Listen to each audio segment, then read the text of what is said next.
नमस्कार साथियों, ये औपचारिक तौर से प्रेस कॉन्फ्रेंस नहीं है पर डिटेल ब्रीफिंग करूंगा। उसके बाद आपके कुछ सवाल हैं, कोई सवाल हैं उसको भी मैं जवाब देने की कोशिश करूंगा। कल शाम को ही राहुल गांधी जी ने कांग्रेस पार्टी की जो सामाजिक न्याय और सामाजिक सशक्तिकरण को लेकर एजेंडा रहा है और ये जो गारंटियां हमने दी थी सामाजिक न्याय को लेकर 2024 के लोकसभा चुनाव के समय, उस पर उन्होंने आपको अवगत कराया। और 3 हमारी जो मांग थी, इस गारंटी कार्ड में हमने गारंटियां दी थी। उसके बाद राहुल जी लोकसभा में बोले और उसके पहले 23 अप्रैल 2023 को कांग्रेस अध्यक्ष मल्लिकार्जुन खड़गे जी ने प्रधानमंत्री को एक खत भी लिखा था। ये सब आपके पास है।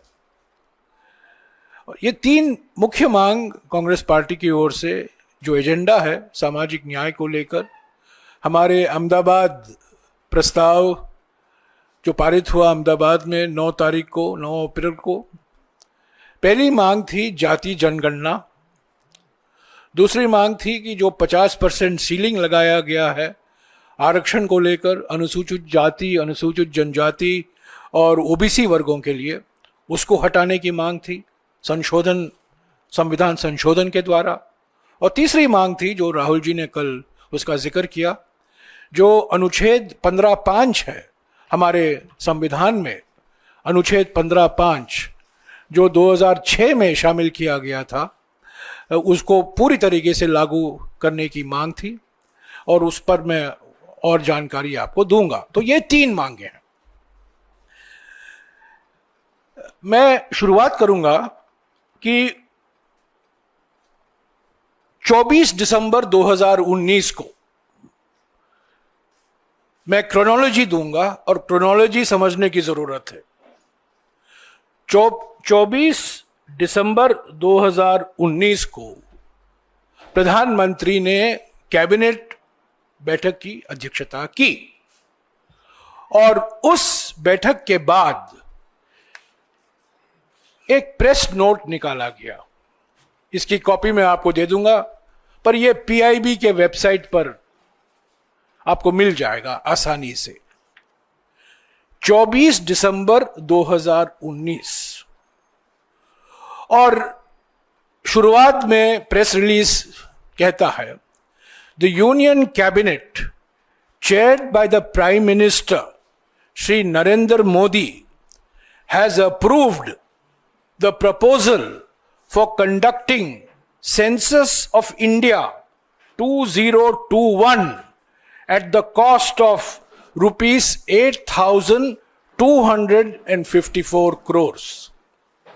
24 दिसंबर 2019 को कैबिनेट की बैठक होती है और घोषणा किया जाता है कि 2021 में जो जनगणना ड्यू है, हर 10 साल जो जनगणना कराया जाता है, 51 में हुआ, 81 में हुआ, 71 में हुआ, 81 में हुआ, 91 में हुआ, 2001 में हुआ, 2011 में हुआ और 2021 की जनगणना के बारे में 24 दिसंबर 2019 को निर्णय लिया जाता है और कहा जाता है कि इस पर 8,254 करोड़ रुपया खर्च होगा। और विस्तार से इस जनगणना की डिटेल दी गई है, कैसे किया जाएगा, कौन करेगा, कितने एन्यूमरेटर रहेंगे, क्या क्या जानकारी हासिल की जाएगी 2021 की जनगणना में। इस प्रेस रिलीज में जाति शब्द शामिल नहीं है। ये 3 चीज शामिल है। हाउस लिस्टिंग यानी कि घर लिस्टिंग, हाउसिंग सेंसस यानी कि कितने घर हैं, कितने लोग रहते हैं, कौन कौन रहते हैं, और पॉपुलेशन एन्यूमरेशन यानी कि जनसंख्या कितनी है। यही 3 बातों का जिक्र किया गया है। ये कांग्रेस पार्टी का कोई दस्तावेज नहीं है, ये पीआईबी का प्रेस रिलीज है 24 दिसंबर 2019 का, 6 साल पहले। सब लोग जानते हैं कि यह जनगणना नहीं कराया गया अब तक, 6 साल हो गए हैं। और अचानक अप्रत्याशित तरीके से कल सरकार की ओर से घोषणा हुई कि अगले जनगणना में जाति भी शामिल होगा। जैसा कि कल राहुल जी ने कहा, हेडलाइन तो दे दिया पर डेडलाइन कहां है? डेडलाइन के बिना हेडलाइन में तो प्रधानमंत्री बहुत माहिर हैं। उन्होंने कह दिया जाति शामिल होगा, और राहुल जी ने कल सवाल उठाया, आप एक रोड मैप देश के सामने रखिए। 6 साल से हम इंतजार कर रहे हैं इस जनसंख्या का। आप ही ने 24 दिसंबर 2019 को निर्णय लिया था, तब तो जाति का कोई जिक्र नहीं था। अचानक कल आपने कह दिया कि जाति जनगणना इस जनगणना के जो जनगणना कराया जाएगा उसमें शामिल होगा।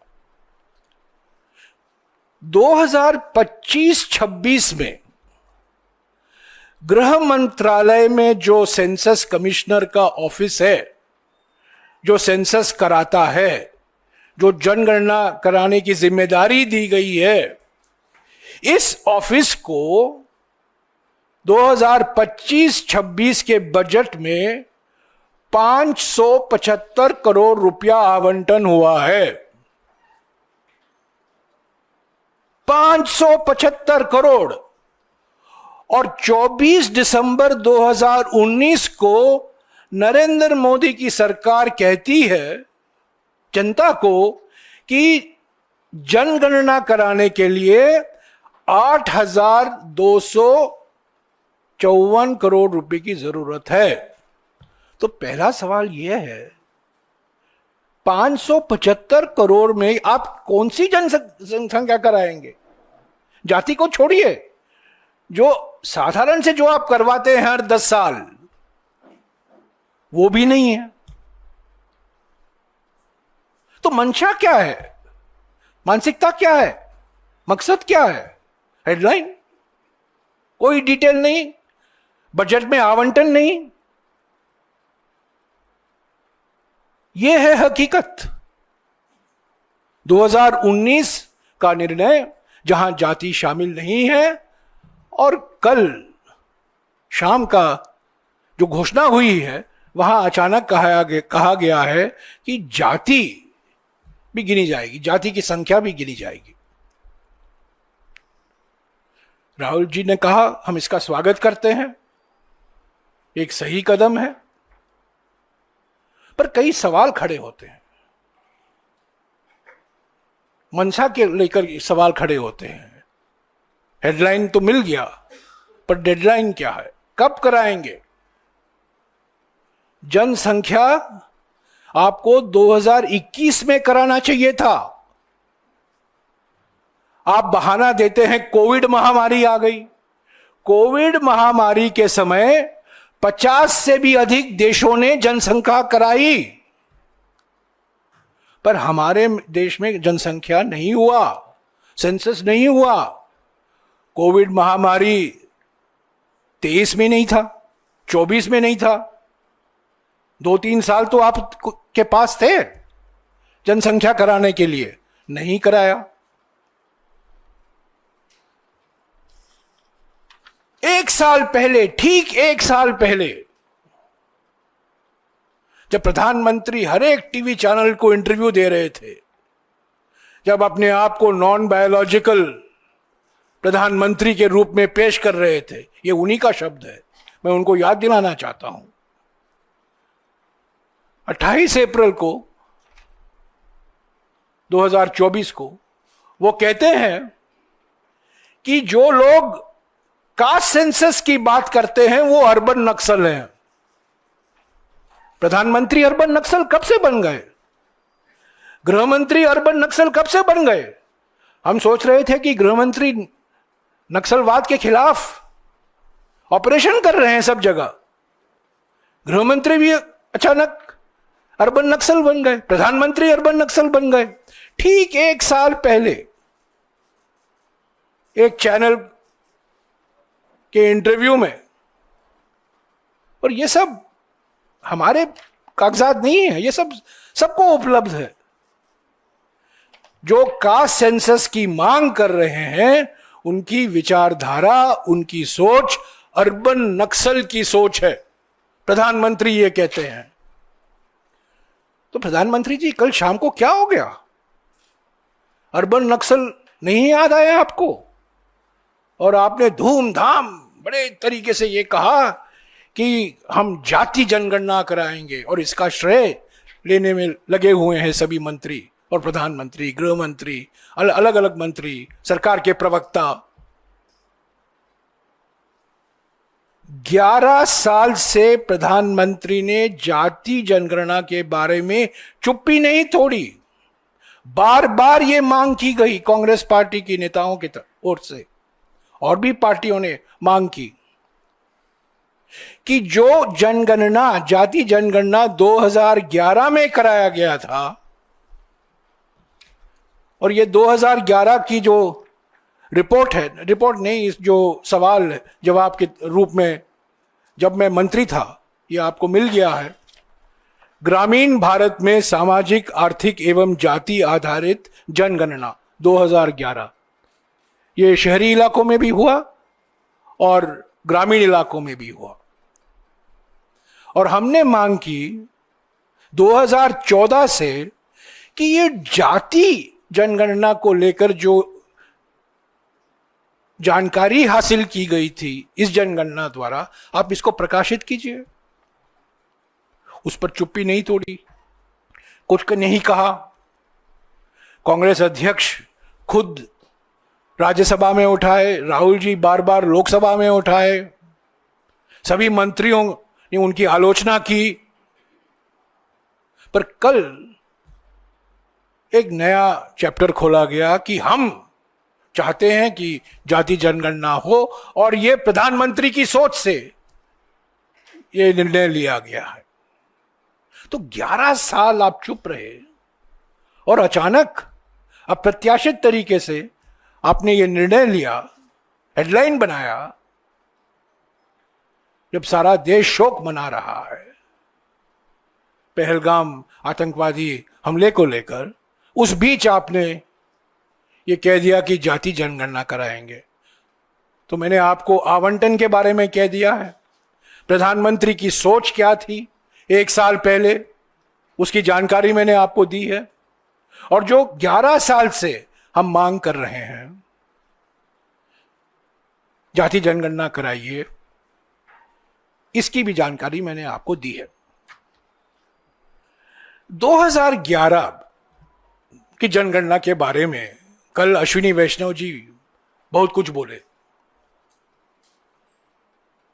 ये 2011 में, जैसा कि मैंने कहा, ग्रामीण और शहरी भारत में सामाजिक, आर्थिक एवं जाति आधारित जनगणना, socio economic and caste census 2011 में कराया गया था।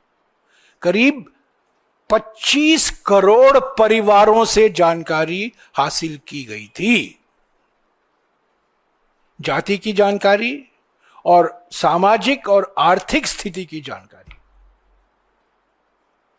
यह बात सच है कि जाति की जानकारी जो हासिल की गई थी इस सर्वे में,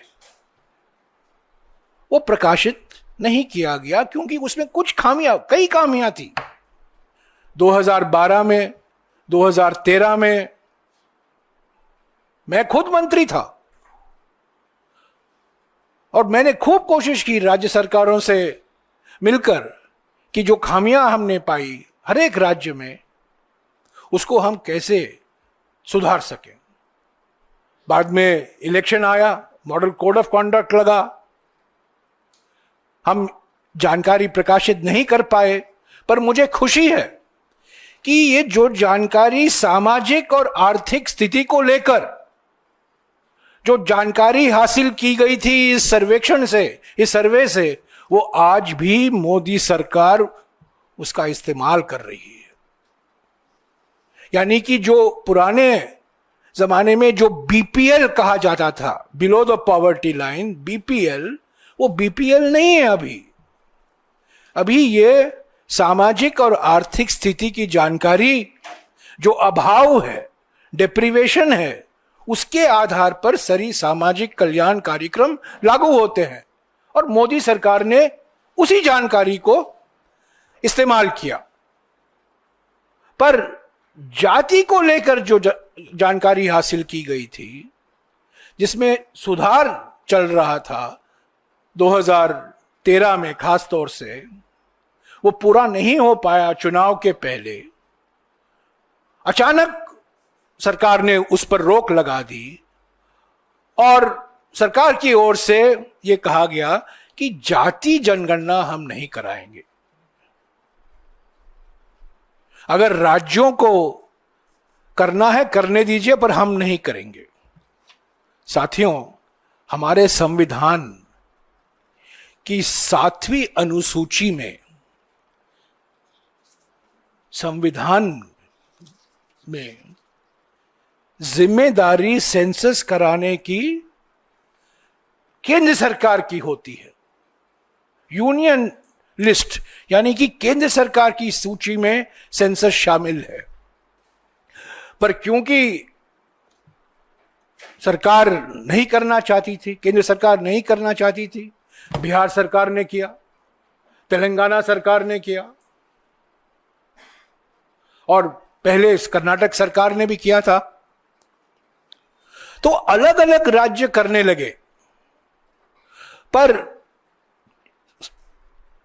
मुझे खुशी है कि कल मोदी सरकार ने अपनी जिम्मेदारी पहचानी।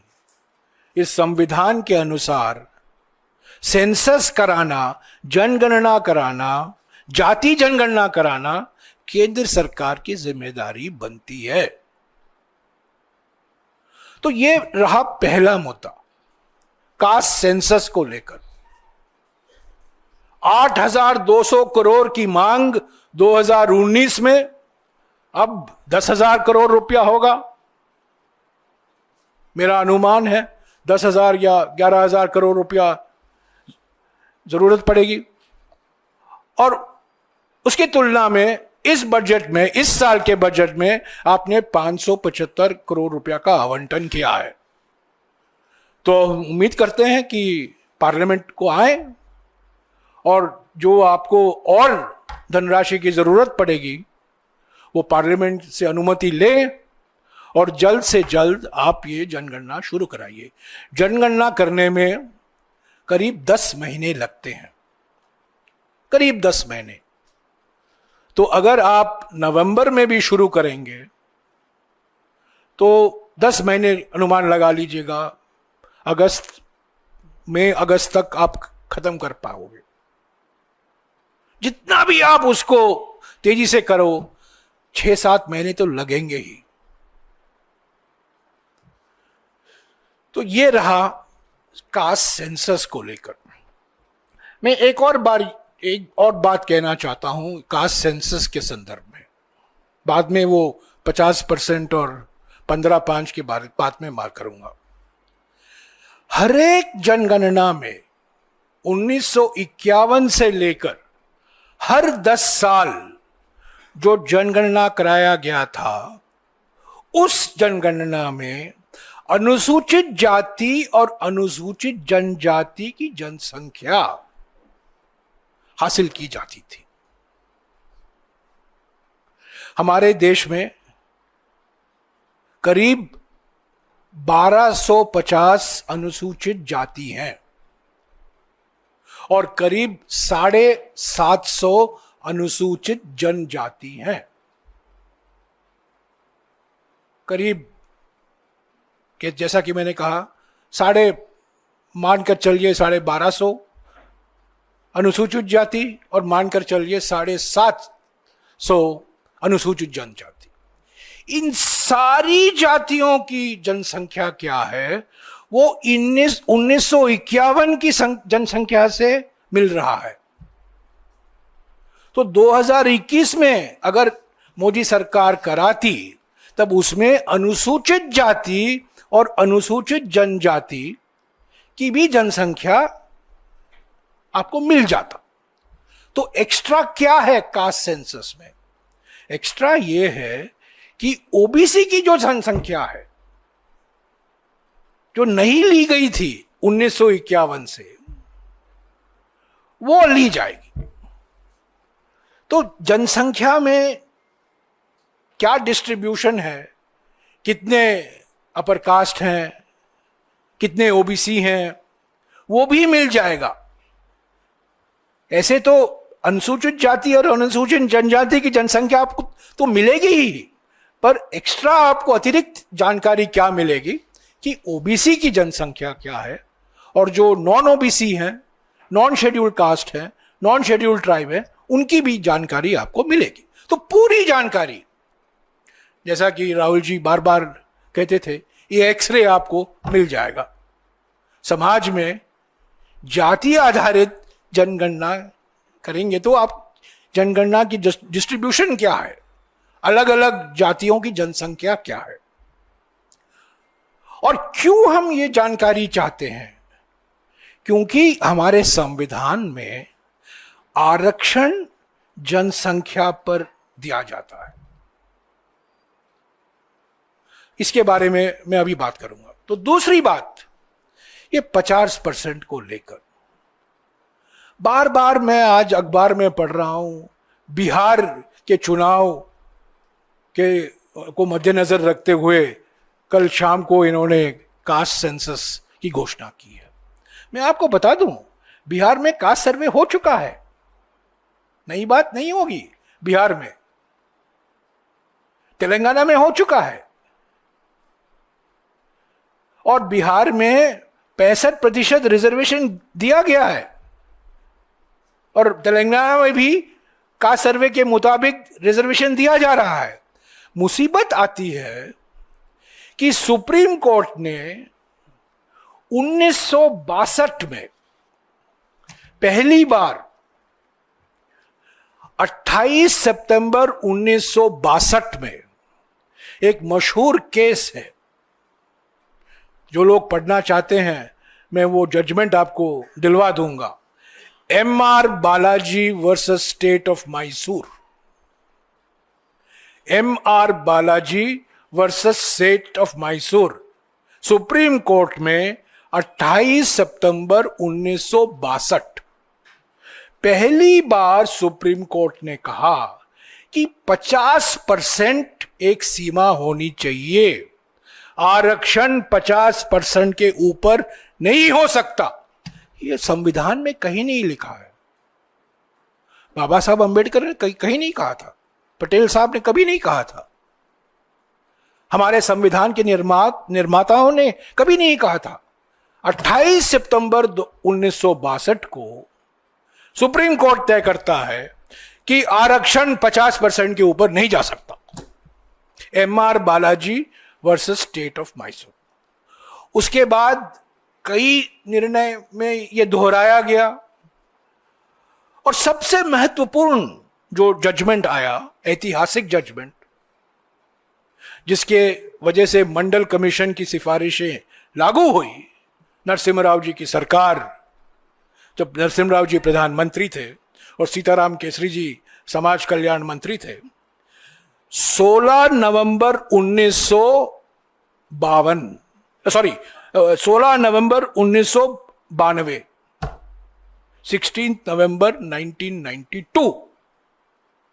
16 नवंबर 1992, Indira Sawhney versus union of India. आपको याद होगा, इंदिरा सोनी सब लोग जानते हैं। इंदिरा सोनी निर्णय में भी यह दोहराया गया कि आप मंडल कमीशन, मंडल आयोग की सिफारिशें आप लागू कर सकते हैं, ये बुनियादी संरचना के खिलाफ नहीं है, संविधान का कोई उल्लंघन नहीं है, संविधान के बुनियादी संरचना के खिलाफ नहीं है, पर एक शर्त लगाई। और वो शर्त क्या थी कि अनुसूचित जनजाति और ओबीसी वर्गों के लिए आरक्षण 50% के ऊपर नहीं होगा। तो एमआर बालाजी का निर्णय उन्होंने दोहराया। उसके बाद 1992 के बाद कई राज्यों ने आरक्षण बढ़ाए, 50% की सीमा पार कर गए। पर एकमात्र राज्य था, यह बहुत महत्वपूर्ण बात है और लोगों को जानकारी नहीं है, एकमात्र राज्य जिसका आरक्षण का कानून हमारे संविधान में शामिल किया गया, 9वीं सूची में शामिल किया गया, 9th शेड्यूल में शामिल किया गया। और वो कौन सा कानून था? Entry 257, Tamil Nadu backward classes, scheduled castes and scheduled tribes, reservation of seats in educational institutions and appointments or posts in the services under the State Act 1993।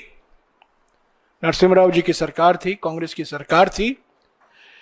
इस कानून अधिनियम को, तमिलनाडु के अधिनियम को तत्कालीन मुख्यमंत्री जयललिता जी थी। उन्होंने बातचीत हुई केंद्र सरकार से और यह निर्णय लिया गया कि 9वीं सूची में यह अधिनियम शामिल किया जाएगा। अगर आप देखें 9वीं सूची में, और 9वीं सूची के बारे में मैं आपको और कुछ बताऊंगा, 284 एंट्री हैं, 284 कानून हैं जो 9वीं सूची में शामिल किए गए हैं, और एकमात्र आरक्षण कानून तमिलनाडु का है। ज्यादातर कानून भूमि सुधार से संबंधित है, लैंड रिफॉर्म से संबंधित है। तो तमिलनाडु का कानून आया यहां। संविधान के 9वीं सूची का माने क्या है? संविधान की 9वीं सूची का माने यह है कि इस पर कोर्ट का निर्णय को यह नहीं लिया जा सकता, यह कोर्ट से संरक्षित है, न्यायालय इस पर टिप्पणियां नहीं कर सकती, इसमें बदल नहीं ला सकती। ये तब सोच था, इसमें भी कुछ परिवर्तन आया है, उसका भी मैं आपको जानकारी दूंगा। आप माफ कीजिएगा, ये थोड़ा क्लासरूम के माफिक हो रहा है, पर ये सब जानकारी मैं दे रहा हूं आपको, क्योंकि ये जानकारी आपको मोदी सरकार से नहीं मिलेगी। तो ये तमिलनाडु का कानून शामिल किया गया 9वीं सूची में 1994 में, इफेक्टिव 31/8/1994 ये शामिल किया गया। तो तमिलनाडु में आज संरक्षण 69% है, पर वो गैर संवैधानिक नहीं है, वो इलीगल नहीं है, गैर कानूनी नहीं है, वो सुरक्षित है, हमारे संविधान के द्वारा वो सुरक्षित है, एकमात्र राज्य है। तो ये 50% सीमा की मांग राहुल जी ने क्यों की? 50% की सीमा को हटाने की मांग खड़गे जी ने क्यों की? एआईसीसी ने क्यों की अहमदाबाद में? क्योंकि अगर आप 50% पार करोगे तो सुप्रीम कोर्ट कहेगा यह गैर संवैधानिक है, तमिलनाडु को हटाकर। और यही हुआ है। बिहार में जो कास्ट सर्वे कराया गया था, जब कांग्रेस की सरकार थी, जब मिलीजुली सरकार थी, जब पलटी के पहले सरकार, तो पलटी के पहले सरकार ने करवाया था, और 65% आरक्षण बिहार में। कोई हाईकोर्ट गए, हाईकोर्ट ने खारिज कर दी, वो सुप्रीम कोर्ट आए, अभी मामला लंबित है सुप्रीम कोर्ट में। तो कुछ भी कहे, प्रधानमंत्री अभी बिहार जा रहे हैं, 4 तारीख को मेरे ख्याल में जा रहे हैं बिहार, हालांकि सऊदी अरेबिया से लौटे और फौरन ऑल पार्टी मीटिंग में तो आए नहीं, बस बिहार चले गए। वो कुछ भी कहें आरक्षण को लेकर, 65% आरक्षण लागू नहीं होने वाला है बिहार में जब तक ये 50% सीमा नहीं हटाया जाएगा। क्या रोक रहा है मोदी सरकार को कि आप 9वीं सूची में शामिल कराओ, 9 शेड्यूल में शामिल कराओ, संविधान में संशोधन का प्रस्ताव लाओ कि ये 50% लागू नहीं होगा, विशेष सत्र बुलाओ।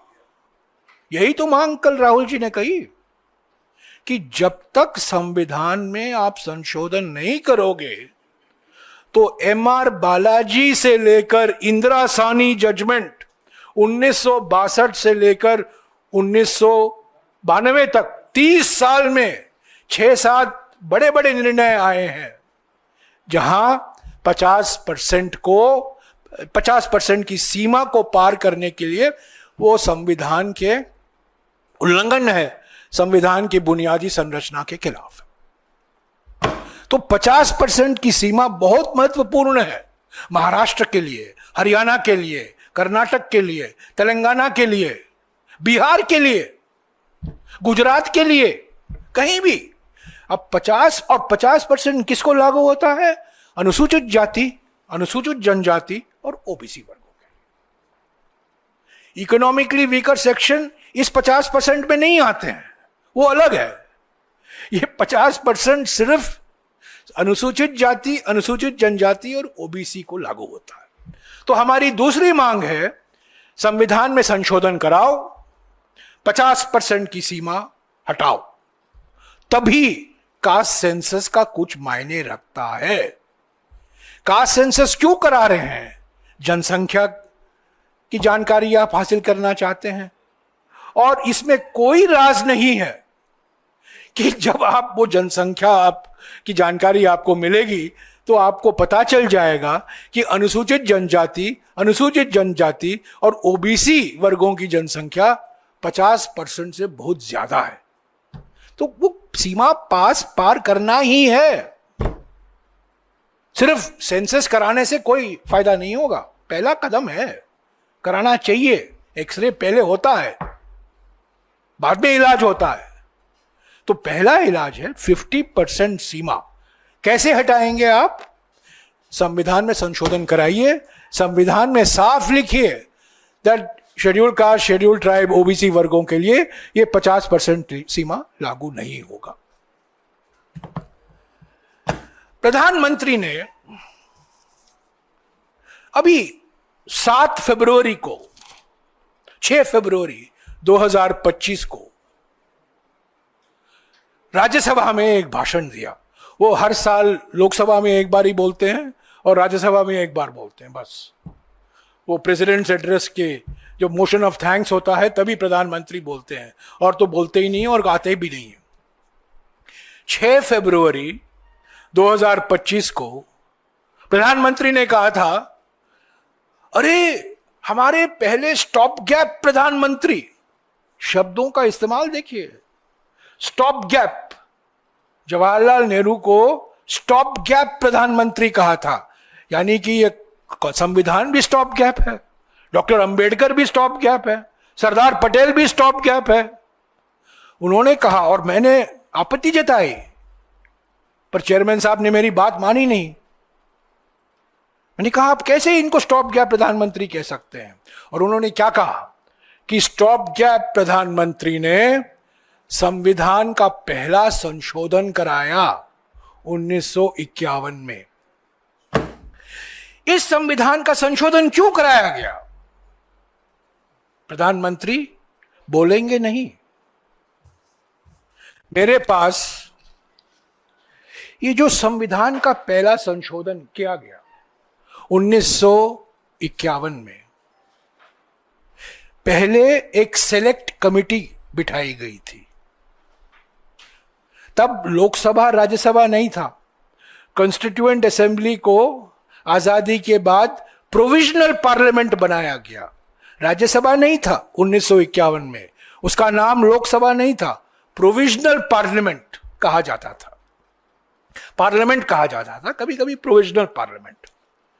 और पहले संशोधन के लिए 21 सदस्यों वाली एक सेलेक्ट कमेटी बिठाई गई।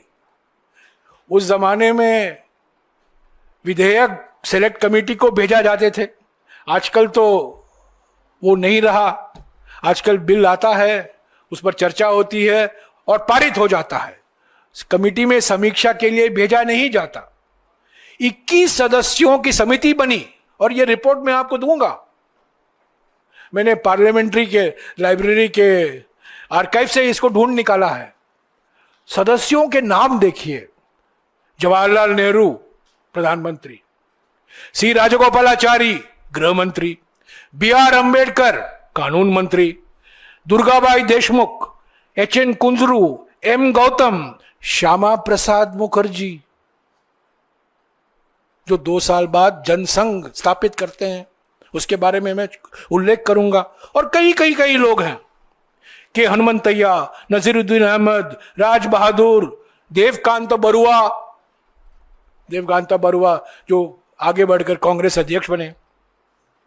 21 सदस्यों वाली ये बैठक सेलेक्ट कमेटी थी। इन्होंने एक रिपोर्ट तय किया और श्यामा प्रसाद मुखर्जी ने नोट ऑफ डिसेंट दिया। इसमें लिखा है, Shyama Prasad Mukherjee subject to a minute of dissent. क्यों? ये पहला संशोधन जो किया गया, क्यों कराया गया, ये आपको बताएगा नहीं कोई। 9 अप्रैल 1951 बड़ा महत्वपूर्ण तारीख है हमारे देश के राजनीतिक और सामाजिक इतिहास में। 9 अप्रैल 1951 सुप्रीम कोर्ट ने एक निर्णय सुनाया, Champakam Dorairajan versus state of Madras. उल्टा, state of Madras versus Champakam Dorairajan, क्योंकि स्टेट ऑफ मद्रास पिटिशनर था। State of Madras versus Champakam Dorairajan, 9 April 1951। Supreme court ने कहा कि आरक्षण आप नहीं दे सकते जनसंख्या के आधार पर। और मद्रास, तत्कालीन मद्रास सरकार, मद्रास तमिलनाडु का नाम मद्रास था तब, तत्कालीन मद्रास सरकार का जियो था आरक्षण को लेकर, उसको खारिज कर दिया सुप्रीम कोर्ट ने। तो उस वजह से एक कारण, महत्वपूर्ण कारण था, उस वजह से नेहरू जी की सरकार,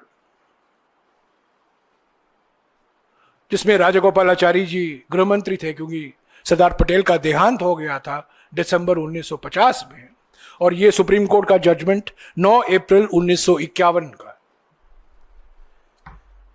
इस पहले संशोधन द्वारा, संविधान का पहला संशोधन जो स्टॉप गैप प्रधानमंत्री ने किया, जो स्टॉप गैप कॉन्स्टिट्यूशन में किया, जिसके सदस्य स्टॉप गैप लॉ मिनिस्टर थे,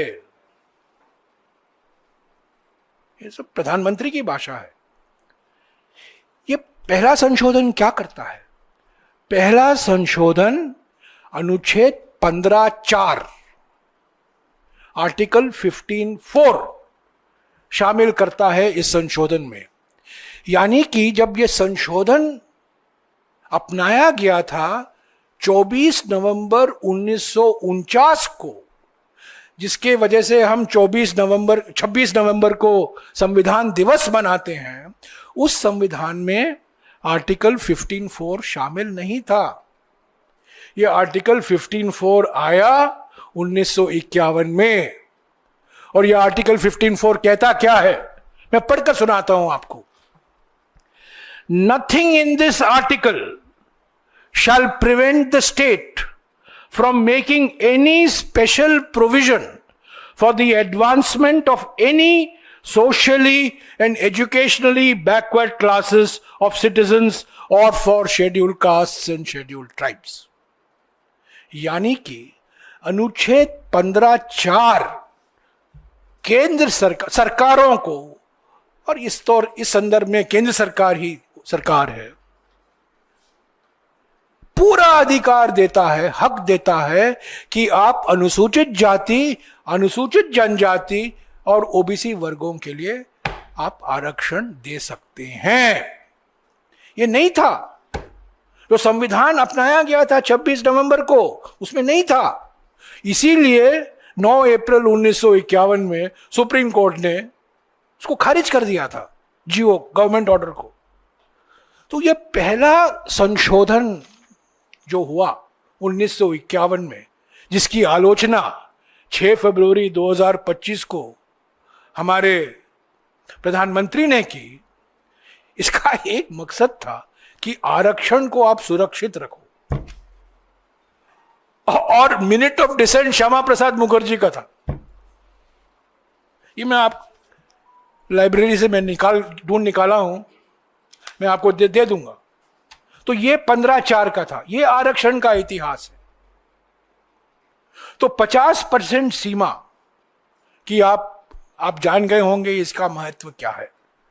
आप जाति जनगणना के जो नतीजे आएंगे उसके आधार पर आप आरक्षण देने की स्थिति में नहीं होंगे, क्योंकि आप 50% क्रॉस करोगे, और 50% अगर आप क्रॉस करोगे तो आप संविधान का उल्लंघन कर रहे हैं।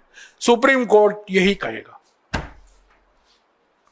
तो ये 50%। तीसरा मुद्दा जो राहुल जी ने उठाया, 5 मिनट में खत्म करूंगा। तीसरा मुद्दा जो राहुल जी ने उठाया वो अनुच्छेद 15(5) को लेकर। अनुच्छेद 15(5) कहता क्या है? ये लागू हुआ, अर्जुन सिंह जी मंत्री थे, एचआरडी मंत्री थे, मनमोहन सिंह जी प्रधानमंत्री थे। उनके कार्यकाल में आर्टिकल 15(5) लागू हुआ। आर्टिकल 15(5) सर्वसम्मति से पारित हुआ दोनों सदनों में। 2006 जनवरी 20 2006 से ये लागू हुआ। और आर्टिकल 15(5) क्या कहता है? आर्टिकल 15(5) ये कहता है, not with standing anything in this article वगैरह वगैरह, shall prevent the state from making any special provisions by law for the advancement of any socially and educationally backward classes of citizens, or for scheduled castes, or for scheduled tribes, insofar as such special provision relate to the admission to educational institutions, whether aided or unaided by the state, etc., etc., including private educational institutions. संविधान में अनुच्छेद 15(5) कहता है कि सरकार को पूरा हक है, पूरा अधिकार है कि अनुसूचित जनजाति और ओबीसी वर्गों के युवाओं के लिए आप सभी शैक्षिक संस्थाओं में, सरकारी और निजी, दोनों में आप आरक्षण दे सकते हैं। इसके बाद क्या हुआ? इसके बाद मनमोहन सिंह जी की सरकार एक अधिनियम बनाई, वो भी पारित हुआ सर्वसम्मति से। वो पारित हुआ कि केंद्र सरकार जो संस्थाएं चलाती है, आईआईटी, आईआईएम, सेंट्रल यूनिवर्सिटी, उसमें आरक्षण ओबीसी को भी मिलेगा। यानी कि तब तक सिर्फ एससी एसटी को मिला करता था, एससी एसटी और ओबीसी वर्गों के लिए आरक्षण सभी सरकारी शैक्षिक संस्थाओं में मिलेगा। ये 2007 में ये अधिनियम बना। उसके बाद ये जो अनुच्छेद 15(5) है, चैलेंज हुआ सुप्रीम कोर्ट में, और इसके बारे में मैंने एक प्रेस नोट भी जारी किया था ये 31 मार्च को मैंने एक पूरी जानकारी दी थी, सुप्रीम कोर्ट में कैसे कैसे ये मामला चला, और आखिर में जनवरी 29, 2014, तभी मनमोहन सिंह जी की सरकार थी, पर इलेक्शन कोड शीघ्र ही आने वाला था। सुप्रीम कोर्ट ने कहा कि अनुच्छेद 15(5) संवैधानिक है, बुनियादी संरचना का उल्लंघन नहीं करता है, क्योंकि चुनौती तो उसी को लेकर था। 8 साल तक लंबित था, 2007 से लेकर 2014 तक 7 साल तक लंबित था। 11 साल से मोदी सरकार सोई हुई है। सुप्रीम कोर्ट ने कहा है 15(5) कानूनी है, संवैधानिक है। संविधान की पूजा करने वाले संविधान के एक महत्वपूर्ण प्रावधान का नजरअंदाज कर रहे हैं। और कल राहुल जी ने मांग की, अहमदाबाद में हमने मांग की, खरगे जी ने मांग की अपने भाषणों में कि अनुच्छेद 15(5) को आप लागू कीजिए, न केवल सरकारी शैक्षिक संस्थाओं में बल्कि निजी शैक्षिक संस्थाओं में भी। तो ये 3 मुद्दे, कास्ट सेंसस, 50% सीमा और अनुच्छेद 15(5), ये कांग्रेस पार्टी की सामाजिक न्याय, सामाजिक सशक्तिकरण की एजेंडा रही है। राहुल जी ने इस पर बार बार अपनी बात संसद के अंदर, संसद के बाहर रखी है। उनकी आलोचना भी हुई, कई लोगों ने बहुत सारी टिप्पणियां की, और जैसा कि मैंने आपको बताया, खुद प्रधानमंत्री ने अर्बन नक्सल बुलाया राहुल जी को, और लोग जो इसकी वकालत कर रहे थे, इसका समर्थन कर रहे थे, उनकी भी उन्होंने आलोचना की। पर कल एक पहला कदम लिया गया, हेडलाइन जरूर बना, पर कोई डिटेल्स नहीं है, आवंटन नहीं है, समय सीमा नहीं है, किस तरीके से ये जानकारी हासिल की जाएगी उसका कोई डिटेल नहीं है। और जानकारी हासिल करने के बाद क्या 50% की सीमा हटाओगे, उस पर चुप्पी। क्या कास्ट सेंसस के बाद आप आर्टिकल 15(5) लागू करोगे, उस पर चुप्पी। तो साथियों, ये कल मेरे ख्याल में हेडलाइन मैनेजमेंट ही था और कुछ नहीं था। इसको हम गंभीरता से कैसे ले सकते हैं? इनका इतिहास देखिए। 2019 को 24 दिसंबर को इन्होंने क्या कहा था, और 6 साल बाद क्या कह रहे हैं। तो कांग्रेस पार्टी की लड़ाई अभी पूरी नहीं हुई है। कल CWC की बैठक है 4 बजे को, इस पर विचार होगा। पर जैसा कि कल राहुल जी ने कहा, हमारे देश के सामने सबसे महत्वपूर्ण मुद्दा, सबसे संवेदनशील मुद्दा आज के संदर्भ में पहलगाम को लेकर है। कास्ट सेंसस की बात तो होगी कल, पर सबसे महत्वपूर्ण मुद्दा यह है कि देश इंतजार कर रहा है। जो परिवार, जिनके लोग शहीद हुए हैं, जिनके सदस्य शहीद हुए हैं, वो न्याय मांग रहे हैं।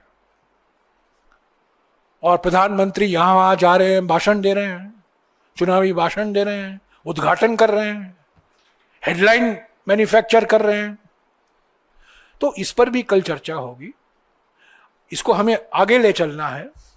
50% सीमा का मुद्दा संसद में हम उठाएंगे।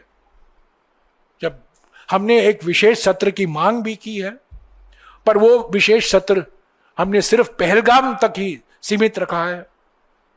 पर जब मॉनसून सेशन होगा, तब ये 50% सीमा की बात फिर से उठेगी, अनुच्छेद 15(5) की बात फिर से उठेगी। लगातार हम उठाते रहेंगे, और हम उम्मीद करते हैं कि प्रधानमंत्री, जिन्होंने एक यू टर्न लिया, एक सबसे बड़ा यू टर्न लिया इन्होंने, GST पर उन्होंने यू टर्न लिया, आधार पर उन्होंने यू टर्न लिया, मनरेगा को लेकर यू टर्न लिया, खाद्य सुरक्षा कानून को लेकर यू टर्न लिया, जाति जनगणना लोकर को भी उन्होंने यू टर्न लिया है। ये यू टर्न, ये पलटी करने की बीमारी नीतीश कुमार जी को कहां से आया है अभी आपको जान गए होंगे। ये जुगलबंदी है, पलटी की जुगलबंदी। पलटी करने में प्रधानमंत्री का कोई मुकाबला नहीं। पहले से मनरेगा, खाद्य सुरक्षा कानून, आधार, जीएसटी, कुछ भी आप देखते जाइए। और सबसे अभी जो नया मिसाल आया है देश के सामने यू टर्न का, वो जाति जनगणना।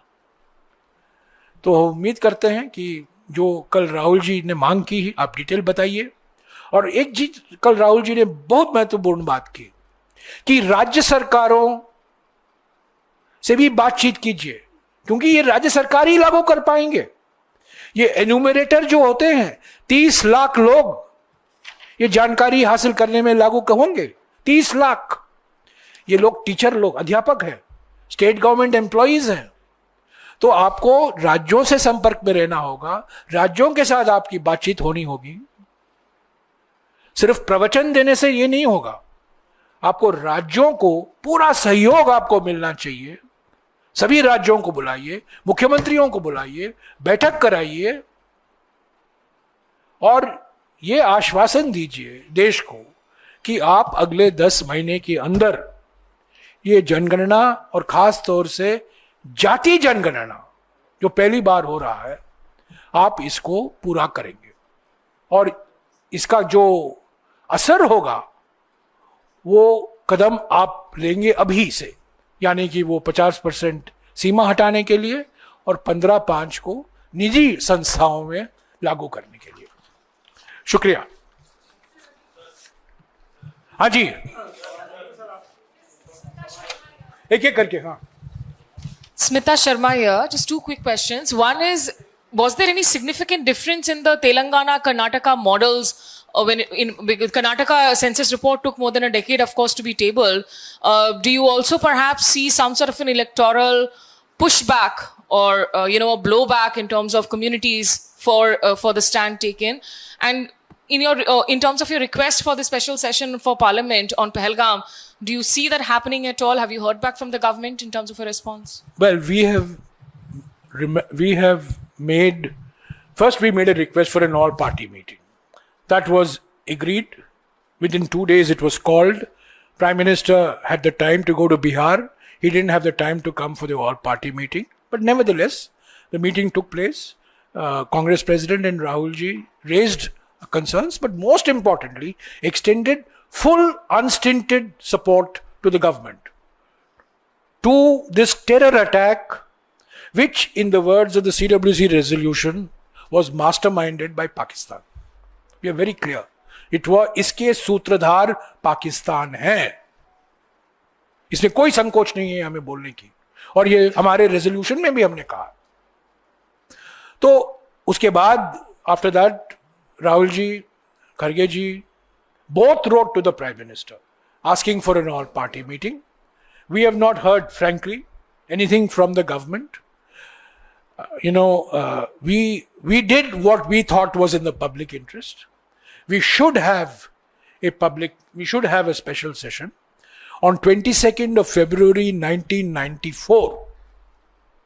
Please remember, 22nd of February 1994, Lok Sabha and Rajya Sabha passed a unanimous resolution regarding POK. Unanimous resolution. So this is the time to review, refresh, renew that resolution. Why is the government hesitant? Why is the government not willing to call for a special session? They are assured of full cooperation from all political parties. Nobody is going to speak out of line. It will be a powerful demonstration of a collective resolve. सामूहिक संकल्प का एक बहुत प्रभावशाली संदेशा जाएगा कि ऐसे वक्त में राज्यसभा, लोकसभा दोनों एकता है और एकजुटता भी है। So I'm still hoping that the government will agree. Now, as far as your first question is concerned, uh, my position has always been, according to the Constitution, census is the responsibility of the central government. State governments do surveys. Census is explicitly mentioned in the 7th schedule under the union list of the Constitution. So, whatever, there have been surveys done in Karnataka, there have been a survey done in Telangana, there's a survey done in Bihar, some other states have done surveys also, I am aware. It does create, it is a political issue because some people feel they are overcounted, some people feel that some groups have been overcounted, some groups feel they've been undercounted. That is inevitable. But in a society where caste is the fundamental, what is Indian society defined by? Indian society is defined, there are 4 identity markers for Indian society. First is caste, second is religion, third is language, fourth is region. Manmohan Singh ji's government introduced a 5th identity marker. I always say there was a 5th identity marker, that is UID. Aadhaar also is an ID. So jokingly I told my friend Nandan Nilekani, we are now adding a 5th identity. But fundamentally India is defined by caste, religion, language and region. We are not defined by Aadhaar number, But fact is, so the caste will remain, it's a permanent feature of our society. The Constitution abolishes untouchability, but it provides for caste-based reservation. Please remember this. It provides for caste-based reservation, but it abolishes untouchability and calls for special provisions to deal with caste discrimination. So, as long as that is there, we have to do the caste census. I think the caste census is a step in the right direction. Let us await the results of the caste census. We hope that adequate budgetary allocations will be made. As I said, even in December 2019, if you look at the press release of the PIB, they had said that the 2021 census will extend from April 2020 to February 2021. That is, it will take 10 months. So whatever you do, say tomorrow, you allocate another 8,000 crores to the Union Home Ministry, which you have to do. It will take 10 months for this census to be completed. How do you respond to the fact that the Congress did not do it for the last, everybody's saying that you didn't do it for so many decades, and you had an opportunity in 2010 when the cabinet met, it was divided, and you did, enumerate it, but you didn't enlist it. So why, what? No. 2011, there was a debate in Parliament, okay? There was a debate in the cabinet, which I am not at liberty to disclose, but in Parliament, there was a full-fledged debate, both pro and con, both in favor of a caste census and against a caste census. As a result, the government of the day took a view. I was not the Minister of Rural Development then. Vilas Rao Deshmukh ji was the minister when the decision was taken. I became minister only on, if I recall right, I became minister only in July, I think 14th of July or 15th of July, and I started the process for the census. But the decision had been taken when Vilas Rao ji was the Rural Development Minister. And the decision of the government was that we were doing a socio-economic census anyway to replace the BPL of 2002. So why don't we, it was originally called socio-economic census, we'll call it socio-economic and caste census. By the way, ये गलती सब लोग करते हैं, इसको बार बार socio economic caste census कहते हैं ना, ये socio economic and caste census है, socio economic and caste census. अगर आप देखेंगे इसको सामाजिक आर्थिक एवं जाति जनगणना, आधारित जनगणना। So decision was taken. Now as I said, 25 crore households were surveyed. We did not have a master list of castes on which you would tick. We depended on the information that the person was providing, and the entry would be made in the tablet. This was the tablet. This was the tablet given to all the enumerators. By the way, this was a make in India. This is made by Bharat Electronics and ECIL. This was a tablet that was given to about 4 lakh people who were involved in this survey, in the census. Now, we went and we asked a person, Jati kya hai? Nim Jati yeno. In the local language, Telugu, Kannada, Malayalam, local Hindi, aapki jati kya hai? You would get the response and the enumerator would enter the response. Then we had to tabulate, we had to cross-check, and we found a lot of anomalies. We found errors in spelling, we found errors in tabulating. So there was a system that was there in the socio-economic caste census methodology, which has been explained.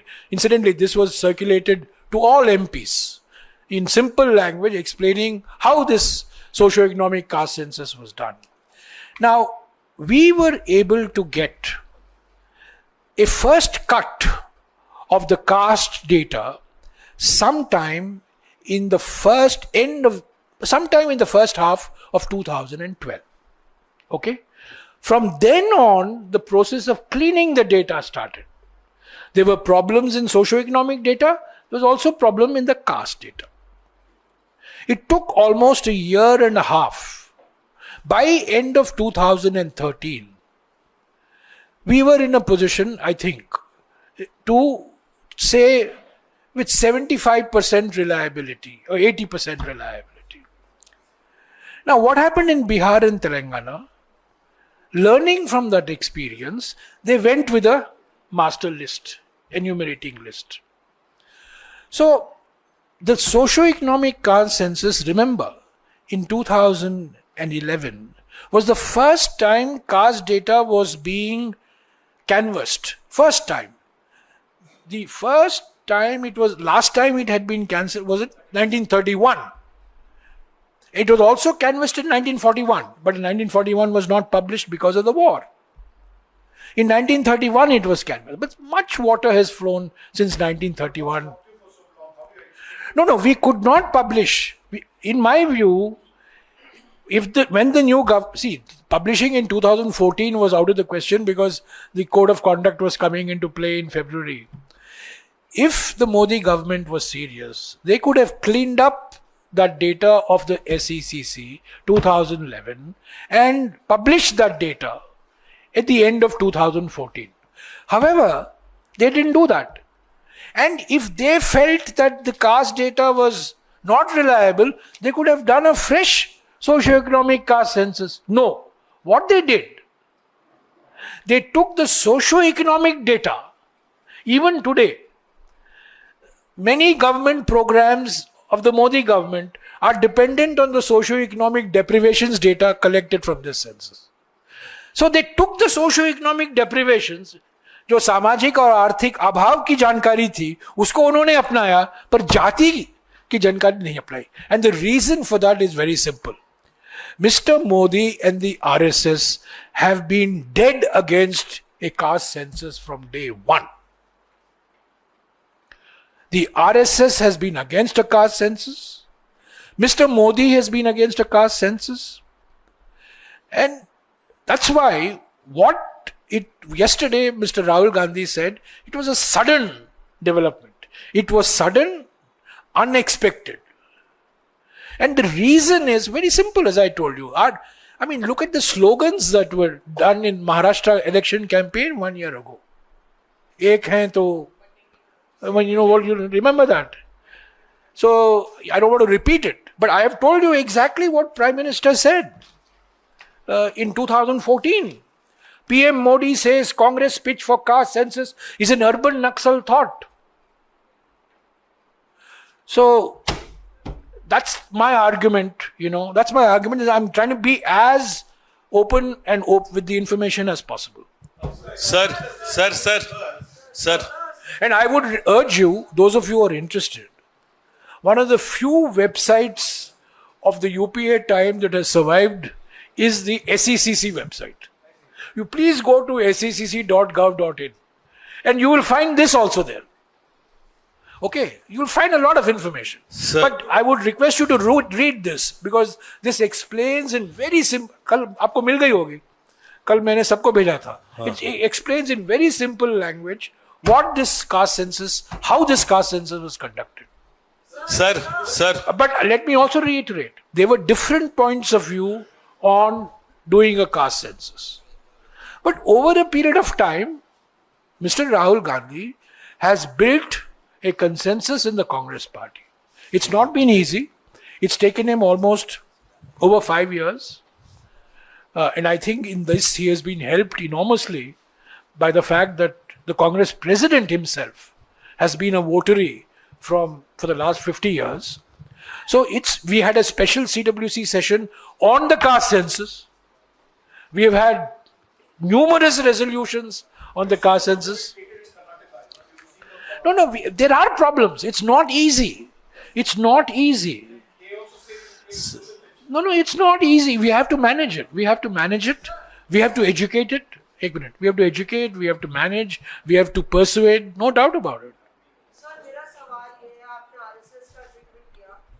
दो छोटे सवाल है कि RSS प्रमुख जब ये announcement होती है उसकी एक शाम पहले आरएसएस प्रमुख पीएमओ प्राइम मिनिस्टर से मिलने जाते हैं. क्या आप उसमें कोई लिंक देख रहे हैं?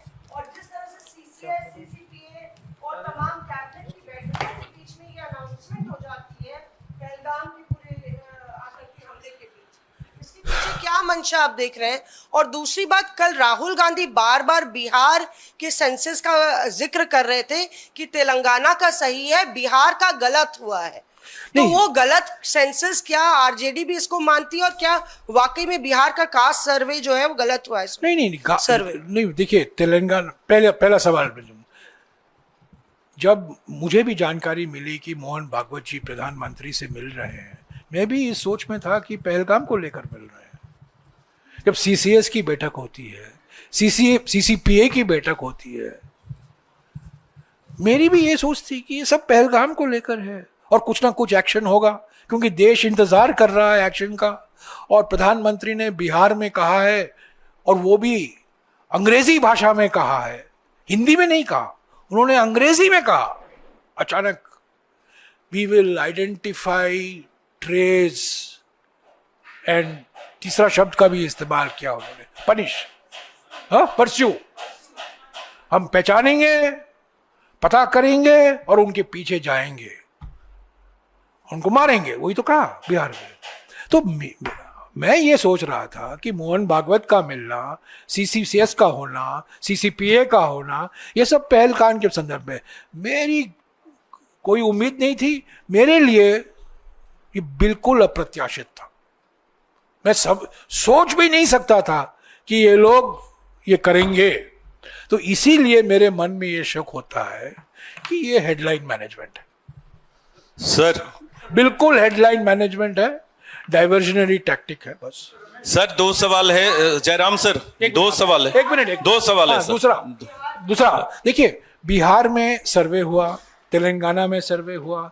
तेलंगाना में जब सर्वे हुआ, उन्होंने बिहार से बहुत कुछ सीखा.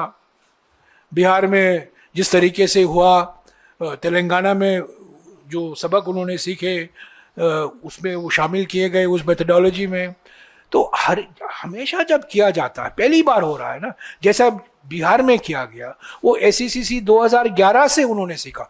बिहार में वो एन्यूमिनेटेड मास्टर लिस्ट था, तेलंगाना में भी यही था.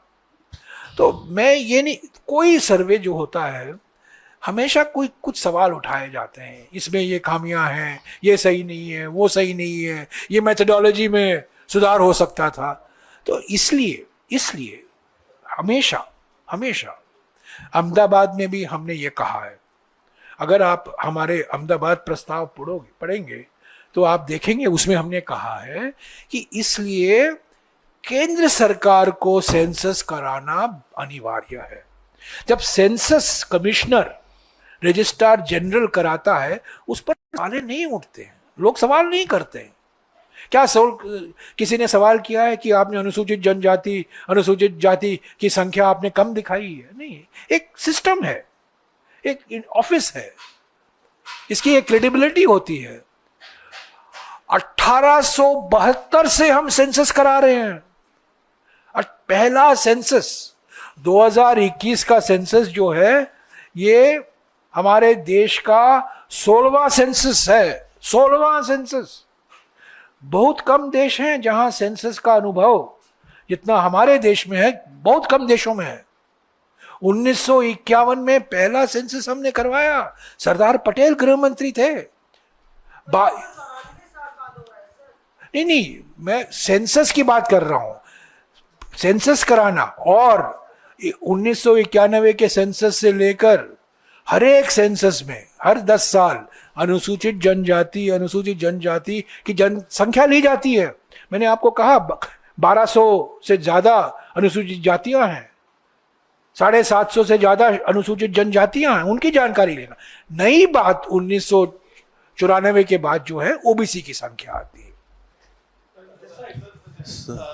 Do you think such a census would count, apart from SCs and STs, only OBCs or also general category? And secondly, how do you ensure that the census goes beyond counting numbers and also gives an assessment of land ownership, presence of representation in government jobs, in organized sector jobs of each caste?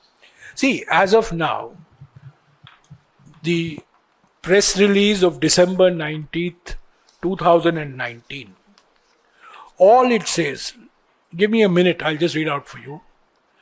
The Union Cabinet, chaired by the Prime Minister, Shri Narendra Modi, has approved the proposal for conducting a census of India at a cost of rupees 8,054 crores and updation of the National Population Register. ये भी very important, NPR, यानी कि citizenship के बारे में, National Population Register at a cost of 3,900 crores. इसकी तुलना में इस बजट में सिर्फ 575 करोड़ आवंटन हुआ है. So you can imagine how serious the Modi government is. Now, the census of India will cover the entire population of the country, while the NPR will also cover all the population except in the state of Assam, because that time, Assam was, NRC was being held. Now, what are the details? What will this census do? They're very important. The Indian census is the largest administrative and statistical exercise in the world. The next decennial census is due in 2021 and would be conducted in 2 phases. Phase 1, house listing and housing census. That is April to September 2020, and population enumeration, which is Jansankhya, 9th February to 28th February 2021. Then it goes on to mention what are the information that will get collected. The main, from what I understand, which they released, the asset surveys are done separately. The SECC did the asset survey. How many cycles are you owning? किनके पास गाड़ी है, 2-wheeler है, गाड़ी है, वो सब SECC से हासिल किया गया था. बट जो जनसंख्या कराया जाता है वो ज्यादातर पॉपुलेशन तक सीमित रहता है.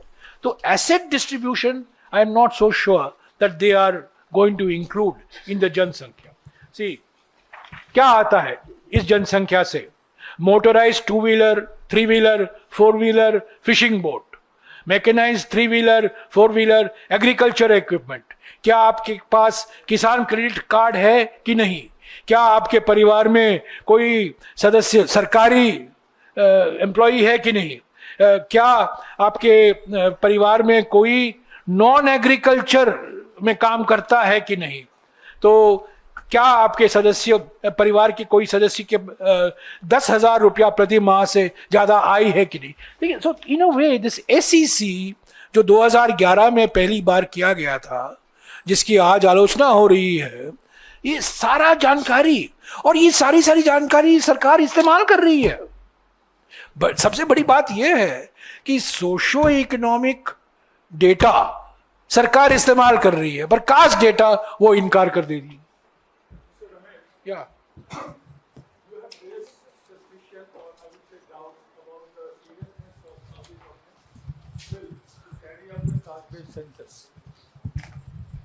But it was the Congress government which has for years together I've answered your question. which He has asked the let me question. come to I've answered the that, which has sat on the Mandal Commission report for years together, until it was VP Singh government who implemented it, and even it found opposition from some of the section of the Congress. Now, how do you justify your change of heart? My dear sir, if you want to get into history, Mandal was implemented by VP Singh to deal with the challenge of Devilal.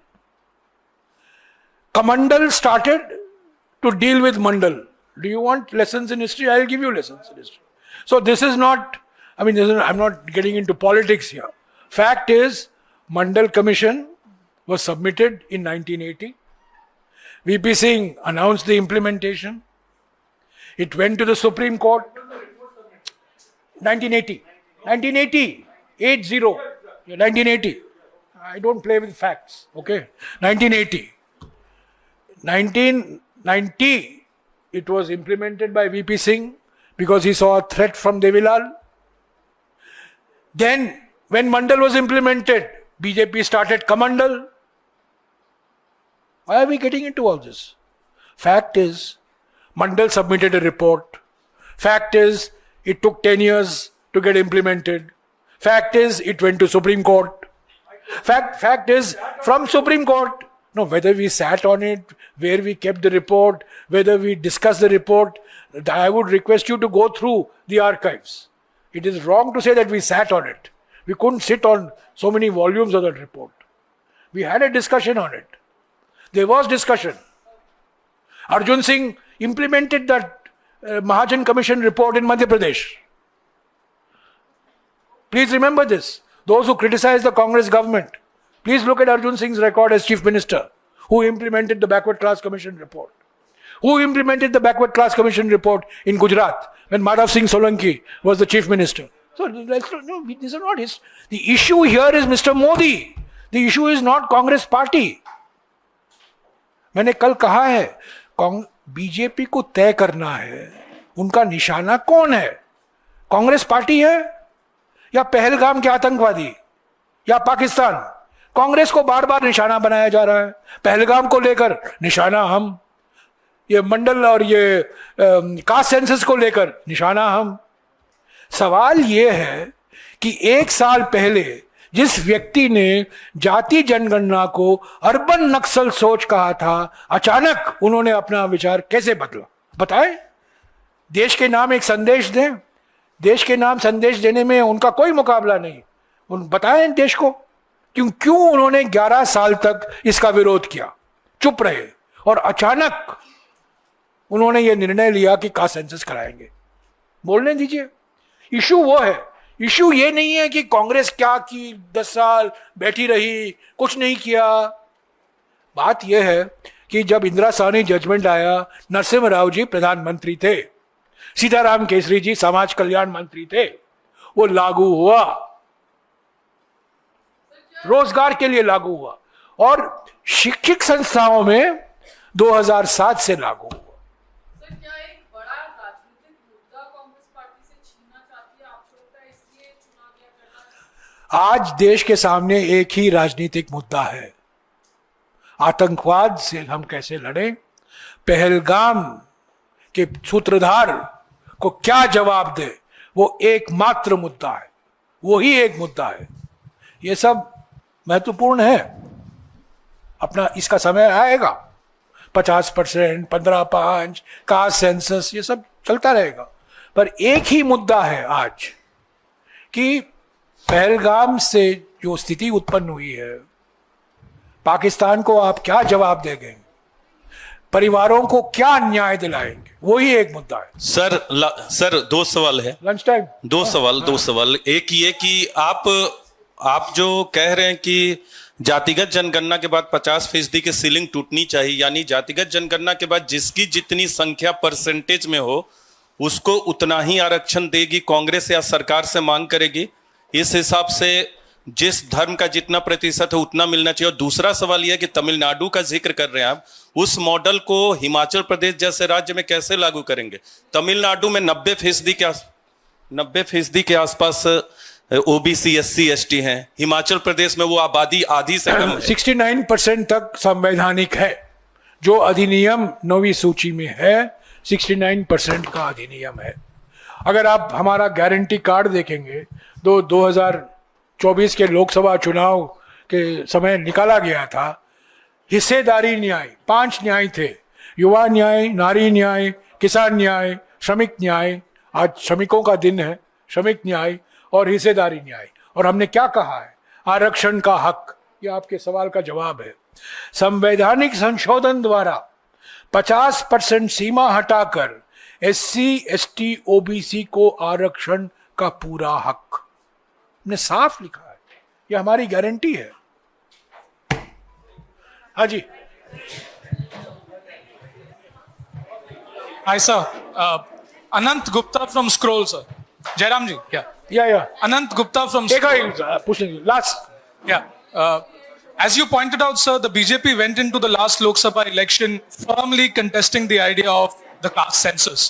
Do you see yesterday's announcement as some sort of a conceding of a moral defeat by the BJP? Belatedly so, but is it conceding defeat in last year's Lok Sabha elections? It's a moral defeat, it's a political defeat.